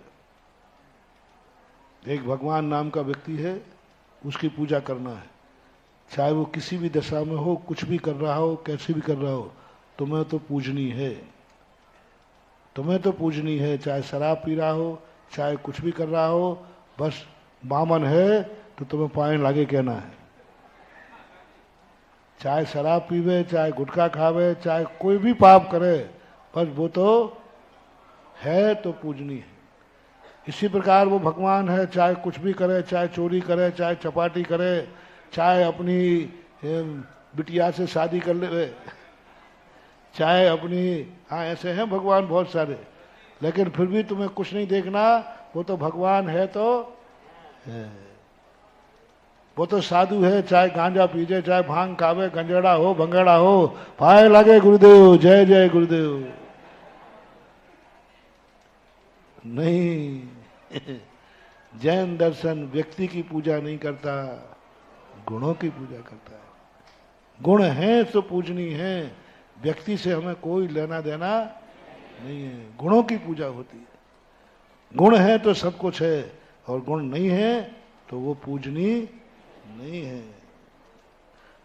वक्तुम गुणान, गुणों को कहने के लिए, और आप कैसे हैं, मुझे गुणों का बखान करना है, आप गुण समुद्र हैं, यानी गुणों के भंडार हैं। और आपके उन गुणों की भंडार की ख्याति क्या है, शशांक कांतान। शशांक कांतान, चंद्रमा के समान नहीं, चंद्रमा की चांदनी के समान। देखो ये है कला।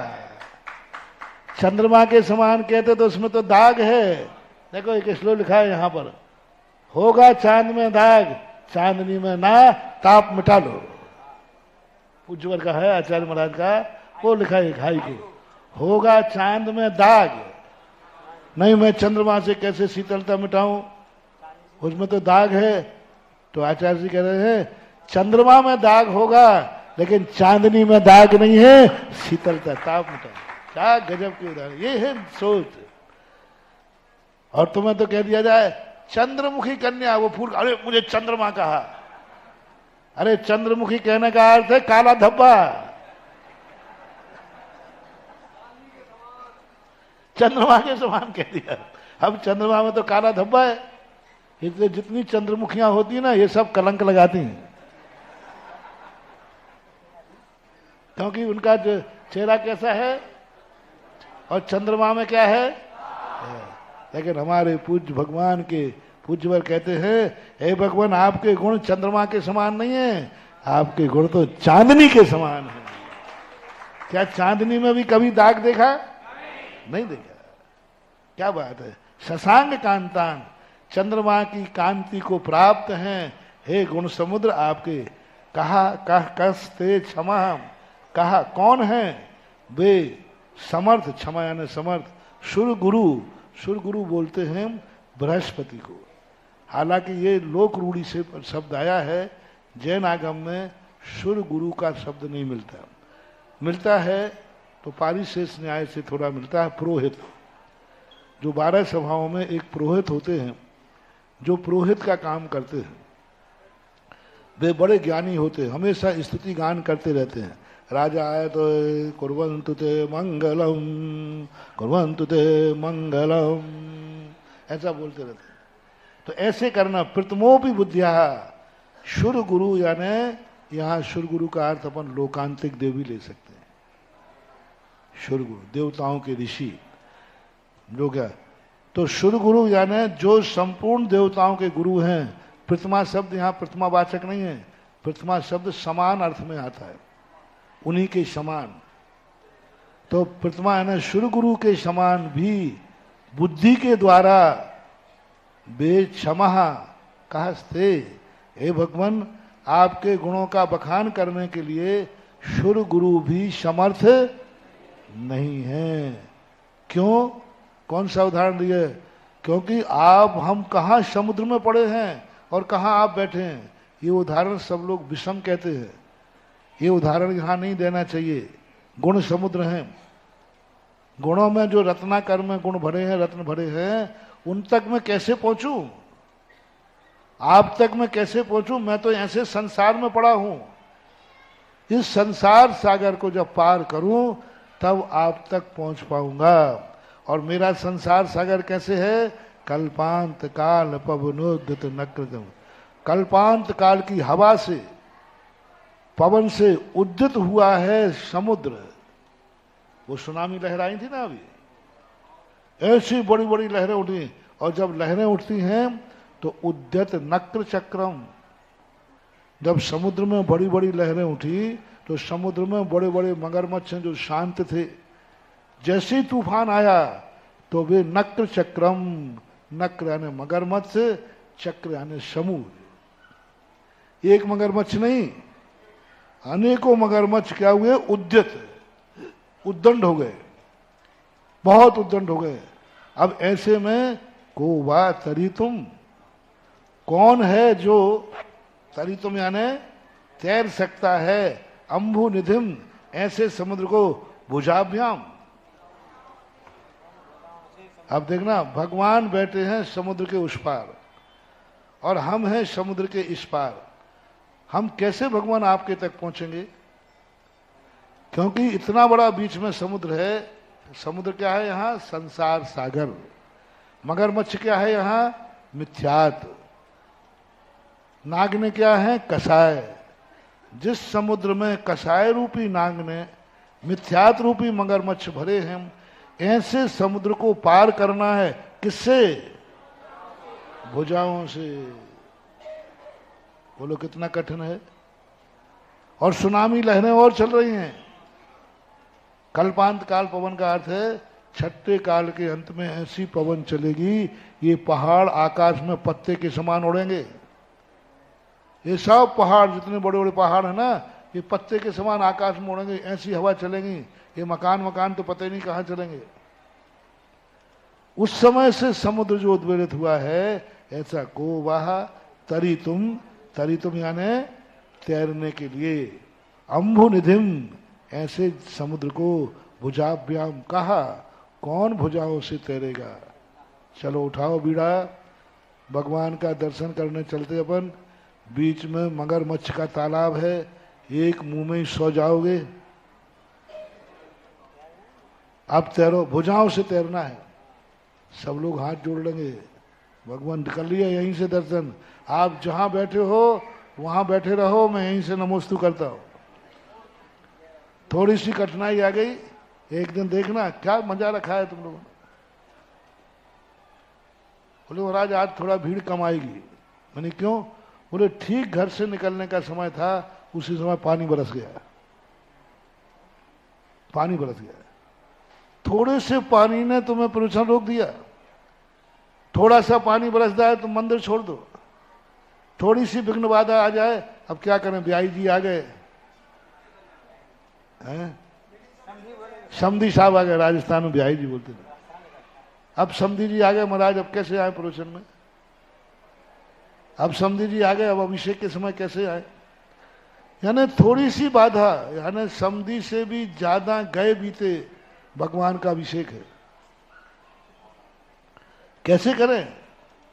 एक बार भगवान से मैंने कहा, भगवान थोड़ी इन पे दया किया करो। बोले हाँ कर लूंगा। इनसे पूछो मेरी कीमत कितनी है। दो दूल्हा दुल्हन आए ना परिवार को लेके, वो मंदिर के आते हैं दर्शन कराने। तो मैंने कहा भगवान आशीर्वाद दो, इनका खूब अच्छी तरह फले फूले। भगवान ने कहा इनसे पूछो हमारी कीमत कितनी है।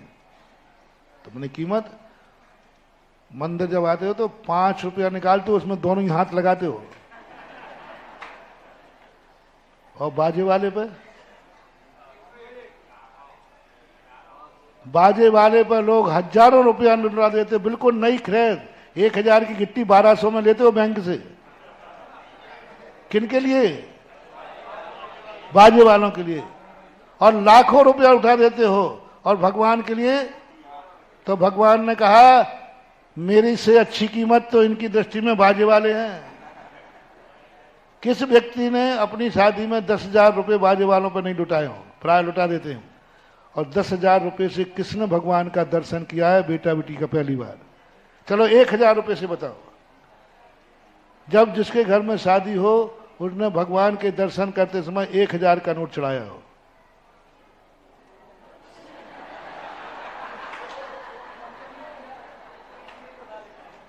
और कितने लोग हैं जिनकी शादी में बाजे वालों पर 1,000 रुपया भी नहीं लुटाया गया हो? अभी की बात कर रहा हूं, पहले की नहीं। 1000 रुपया शादी के बारात पे नहीं लुटाए गए वो बाजे वालों पे, वो है कि नहीं? तो भगवान ने कहा अब तू देख ले मेरी कीमत बाजे वालों से कम है। किन्नर ले जाते 25-25 हजार हेजड़ा तालियां बजाने वाले, और भगवान के पास आए तो वो 5-10 रुपए का नोट, उसी में दोनों ने हाथ और लगा लिए। इस पर मैंने बहुत बड़ा प्रवचन दिया था कई बार 2-3 दिन तक, क्या मिलेगा तुम्हें सिद्धियां, कैसे होगी? और वही बात यहां कह रहे हैं आचार्य महाराज कि क्या बात है, अब ऐसे समुद्र को थोड़ी सी परेशानी में तुम आकर के मंदिर छोड़ देते हो, धर्म छोड़ देते हो। पूज्यवर क्या कह रहे हैं भक्ति के लिए, कैसे होती है भक्तियां, ऐसा समुद्र पार करा रहे हैं, गजब गजब। मैंने कहा भगवान थोड़ा कम करो, भग जाएंगे सब, ये दमोई के लोग हैं, थोड़ा कम करो, मंदिर में खाली बढ़ेंगे, अपनी बचोगे आप और हम। इतना मत करो कि मगरमच्छ भी करो और कल्पांत काल की, पर भगवान तो भगवान है हमारा। भगवान तक पहुंचने के लिए कितनी कठिनाई, इससे कठिनाई क्या आएगी? मगरमच्छों से भरा हुआ समुद्र है और भगवान को अर्घ चढ़ाने उस पार जाना है। कौन है, कौन है? सब यहीं चढ़ा महाराज जी, यहीं से चढ़ा दूं तो ऑनलाइन ऑनलाइन भेज देंगे। नहीं महानुभाव, क्या कहा पूज्यवर मानतंग आचार्य की कला देखो, कहा भगवान को इतना कठिन स्थान पर बैठा दिया, कहा, और रास्ते में कितनी कठिनाई डाल दी, उसके बावजूद ही हिम्मत से क्या कहते हैं, कौन करेगा पार? सोहम तथापि तब भक्ति वसान मुनीशः कर तुम स्तवम विगत शक्ति रपि प्रवत्तः प्रीत्यात्म वीर मविचार्य मृगी मृगेन्द्रम नाभेति किम निज शिशो परिपालनार्थम सोहम तथापि।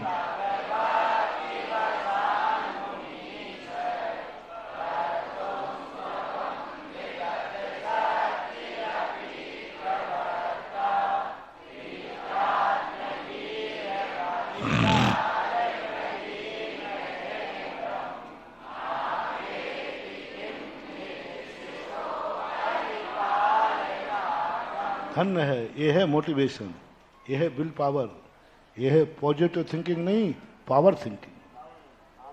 एक पॉजिटिव थिंकिंग है, पॉजिटिव थिंकिंग तो बहुत सारे सारे विचारिक क्रांति का नाम है पॉजिटिव थिंकिंग, और आचार क्रांति का नाम है पावर थिंकिंग। आज लोग पॉजिटिव थिंकिंग में तो बहुत माहिर हैं, जितने दर्शन हैं सब पॉजिटिव थिंकिंग वाले हैं। महादिगंबर जैन दर्शन है जो पावर थिंकिंग पर विश्वास करता है। यदि पावर थिंकिंग बढ़ाना है, तुम्हें कमजोर महसूस हो रही है, तुम अपने आप को असमर्थ महसूस कर रहे हो, अब मैं कुछ भी नहीं कर सकता हूं, आप इसको 9 बार इस रंगोकार मंत्र को पढ़िए, इस श्लोक को पढ़िए, देखते हैं आपके अंदर पावर थिंकिंग जाग जाएगी।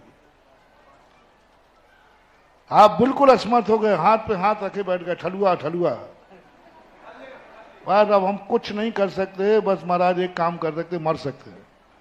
अरे भाई कुछ करो, महाराज कुछ नहीं कर सकते, कुछ तो कर सकते हो। बोले कर सकता हूं, मर सकता हूं। उनसे मेरा कहना है कि मरो मत, इस श्लोक को पढ़ो, पावर थिंकिंग इसमें। कितने भी हीन भावना आ जाए, तुम्हें लगे कि अब मैं कुछ नहीं कर सकता हूं, ये 1000 लोग खड़े हैं मारने वाले, मैं अकेला क्या करूंगा? कुछ नहीं, इस श्लोक को आप स्मरण करना शुरू कीजिए, आप 1000 लोगों के बीच में अकेले निकल करके भाग जाओ। पावर थिंकिंग है इसमें। ये वो खून को गर्म करने वाला श्लोक है, उन रास्ते बताने वाला श्लोक है, जहां सारे रास्ते खत्म हो जाते हैं, वहां 5वां श्लोक एक नया रास्ता निकाल के तुम्हें मंजिल तक पहुंचा देगा। क्या गजब!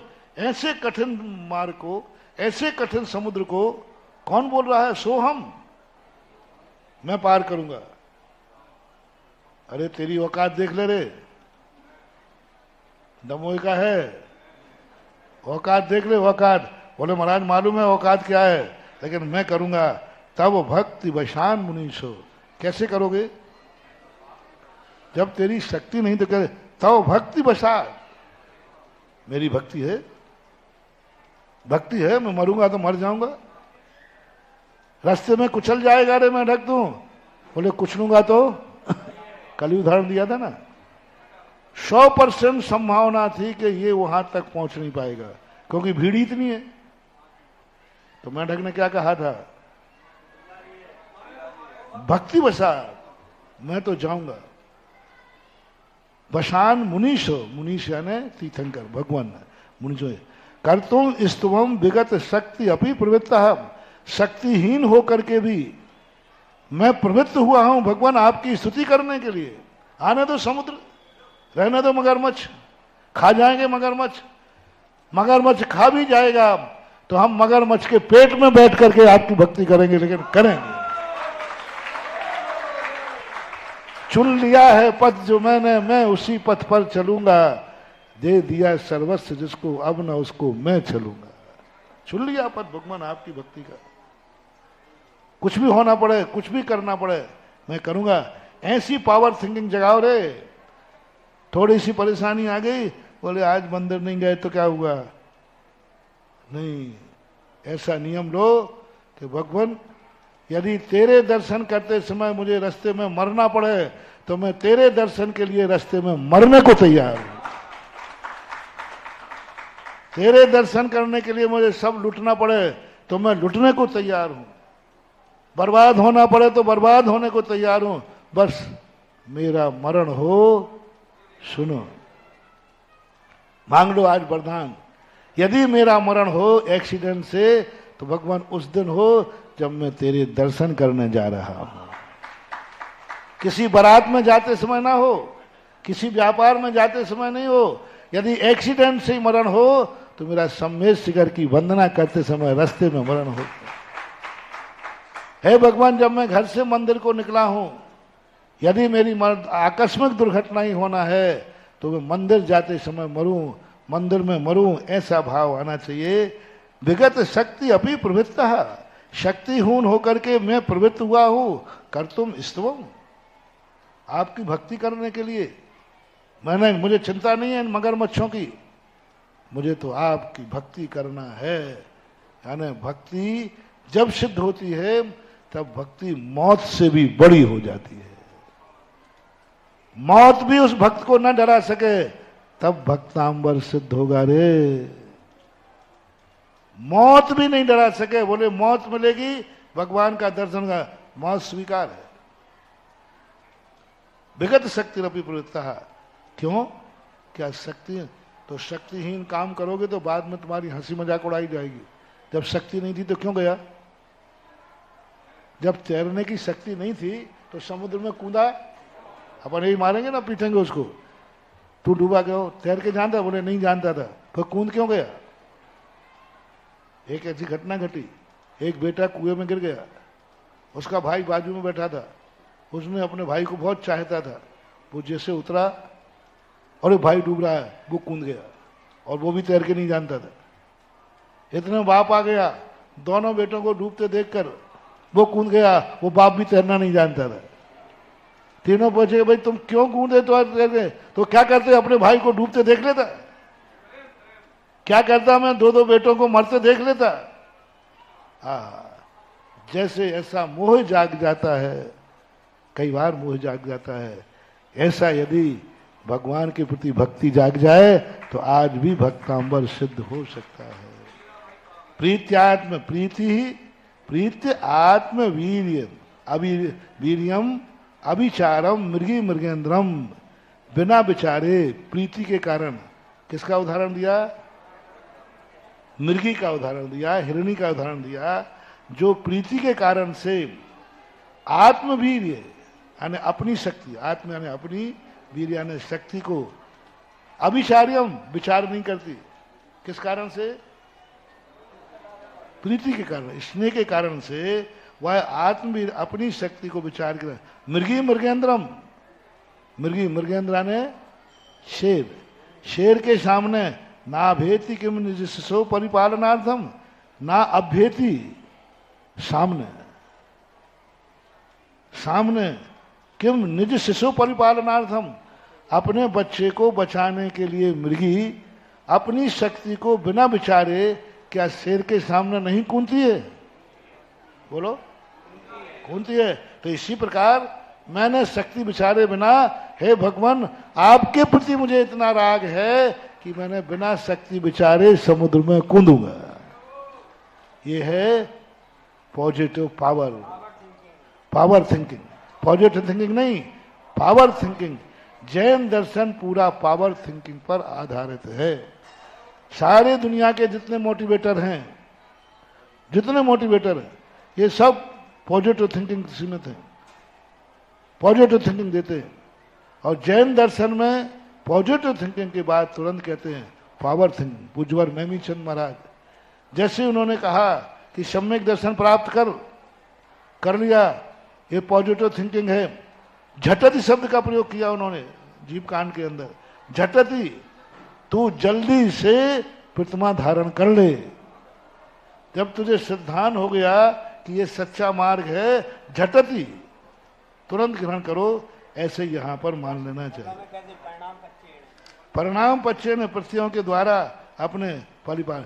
क्या जब एक मृगी अपने बेटे से मोह के कारण शक्ति पर विचार नहीं करती है, तो हम क्या शक्ति विचार करें? धर्म कार्य के लिए शक्ति पर विचार नहीं, पाप कार्य में शक्ति देखो। धर्म कार्य तो अपने आप में। त्वत्संस्त वेन नहीं अल्पश्रुतम सुतबताम परिहास धाम, तद्भक्तिरेव मुखरी कुरुते बलान माम, यत कोकिलः किल मधु मधुरम विरोति, तत्श्राम चारु कलिका निकरेक हेतु, अल्पश्रुतम सत।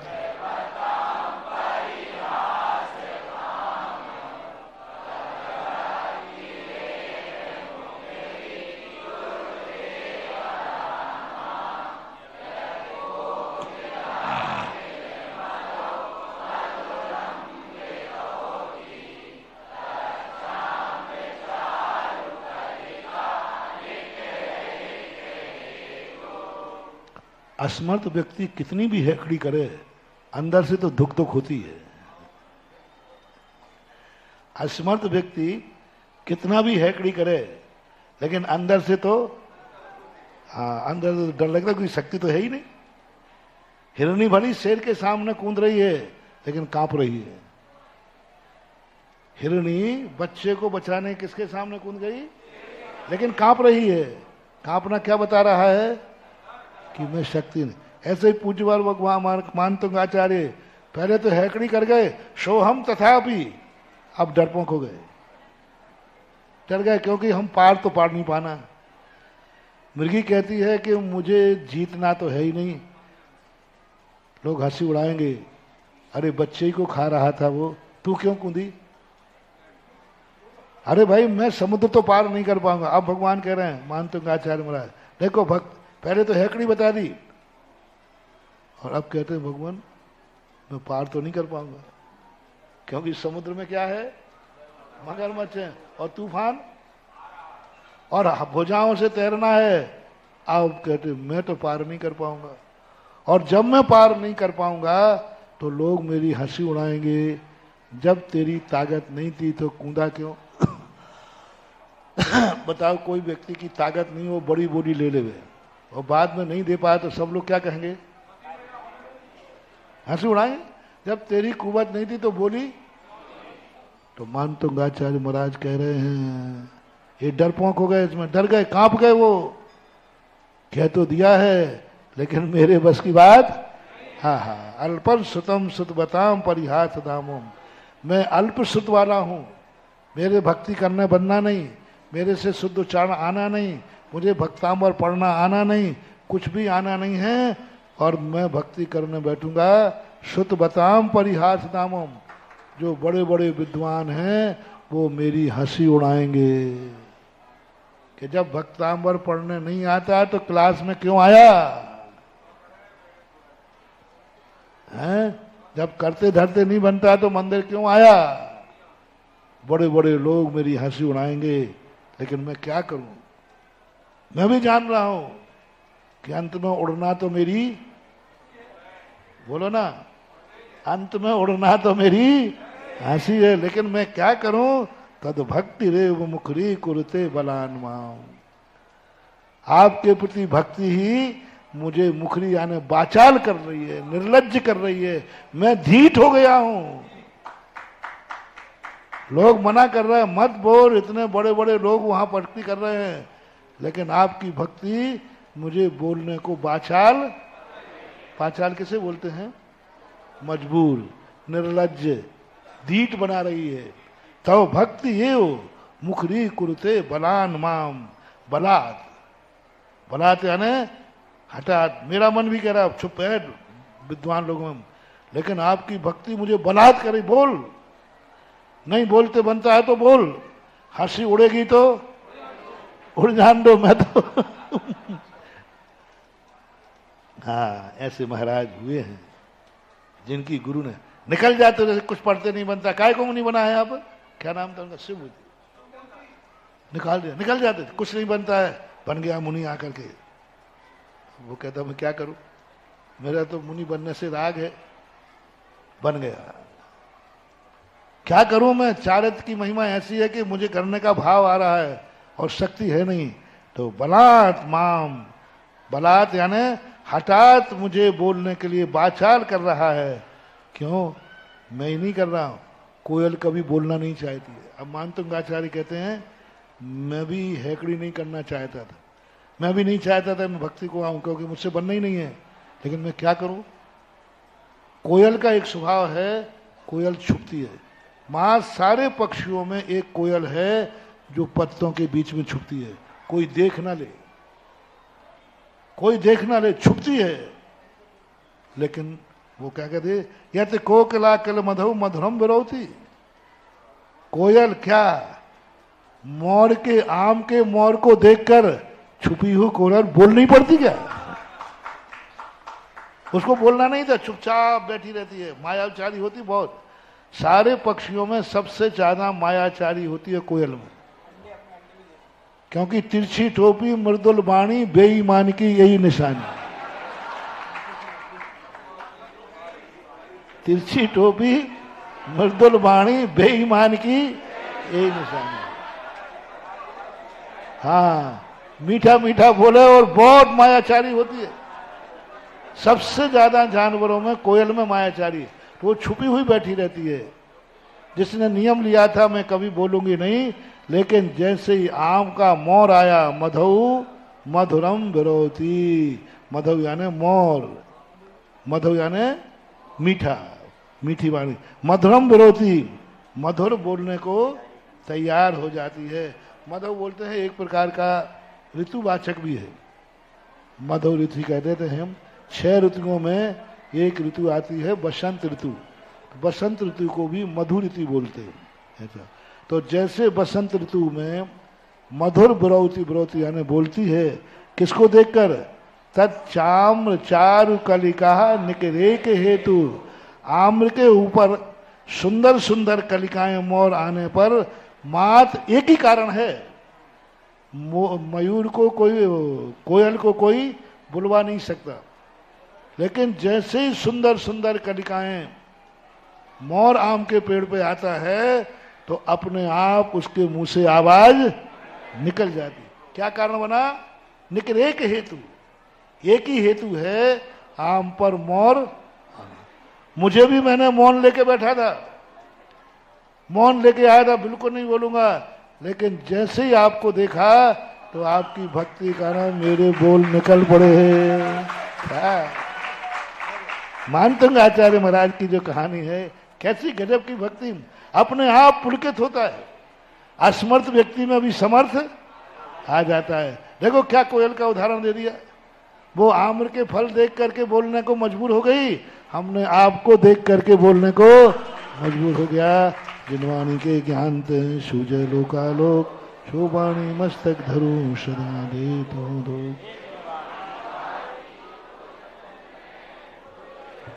कहे सो पावे सुख